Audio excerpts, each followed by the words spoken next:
और जब मैया पार्वती ने नारद जी को देखा तो कहा कि हे नारद जी, आप कहाँ विराजमान हो गए। नारद जी ने कहा कि हम भी भोले बाबा का दर्शन करने के लिए आ पड़े। मैया पार्वती ने कहा कि भोले बाबा तो अभी नहीं है,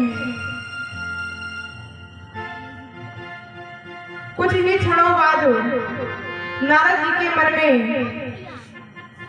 कुछ बातें चलने लगी। नारद जी ने कहा कि हे मैया, मैं आपसे कुछ प्रश्न करना चाहता हूँ।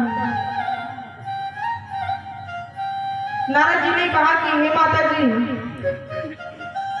हमें आप ये बताने की कृपा करें कि भोले बाबा आपसे प्रेम करते हैं कि नहीं करते। अब तो मैया क्रोधित हो गई। क्यों? अरे मेरे भोले तो इतने दयालु हैं, इतना प्रेम मुझसे करते हैं कि जो गुरु मंत्र दिया जाता है उसको भी बता दिए,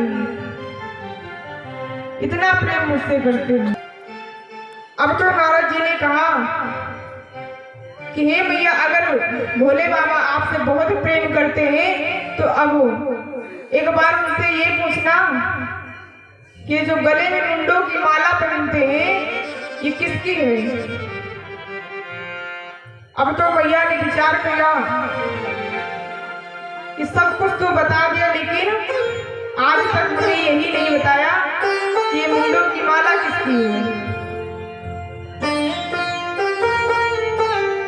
और जैसे ही भोले बाबा आए, रास्ते में नारद जी को देखा तो मन में सोचा कि कुछ गड़बड़ हो गया, क्योंकि नारद जहां पर जाते हैं तहां सब काम गड़बड़ ही होता है। अब तो जैसे ही भोले बाबा ने देखा मुस्कुराने लगे, और जब वहां पर गए तो मैया बहुत ही क्रोधित थी। भोले बाबा के पूछने पर भी मैया बता नहीं रही है कि कारण क्या है।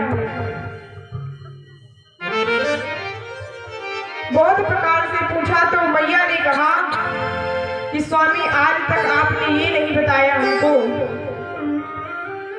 कि आपके गले में ये मुंडों की माला किसकी है।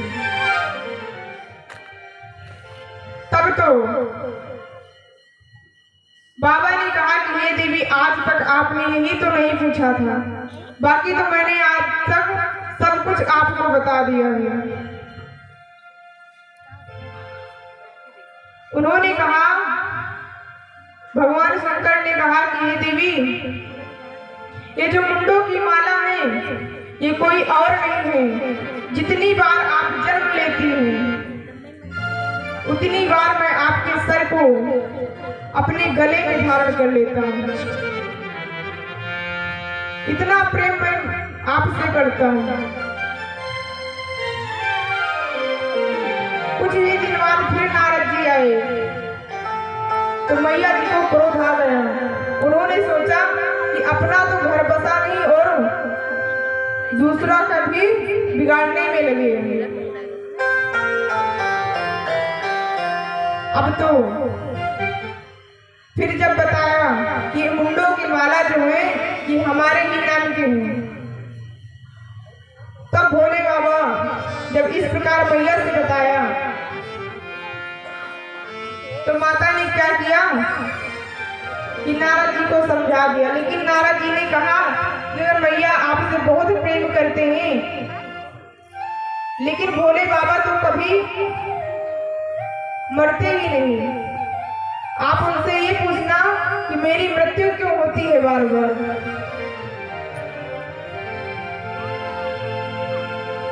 अब तो मैया फिर चक्कर में पड़ गई। अब भोले बाबा से कहती हैं कि हे प्रभु, इस जन्म मरण के चक्कर में मुझे क्यों पड़ना पड़ता है। भगवान शंकर ने कहा कि कारण इसमें ये है कि मैंने तो अमर कथा सुनी है। तब माता पार्वती ने कहा कि अमर कथा क्या होती है। भोले बाबा ने कहा कि इसको बार बार किसी को सुनाया नहीं जाता और जो सुन लेता है वो अमर हो जाता है। अब तो देवी जिद करने लगी कि हमको सुनाइए अमर कथा।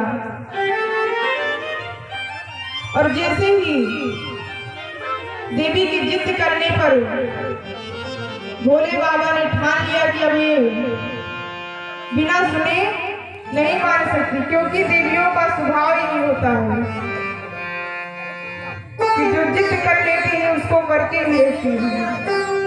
इसी प्रकार आज मैया पार्वती जी बहुत ही जिद कर रही हैं कि हमको कथा ही सुनना है। 9 बजे। अब तो भगवान शंकर ने क्या किया कि अपने ही कैलाश पर्वत पर डमरू को बजाया और उनके बजाते हुए डमरू के सारे जितने भी जीवगण थे सब भाग गए और माता पार्वती को ये अमर कथा सुनाने लगी। और कुछ ही समय क्या हुआ कि हरि अमर देव अमरनाथ ने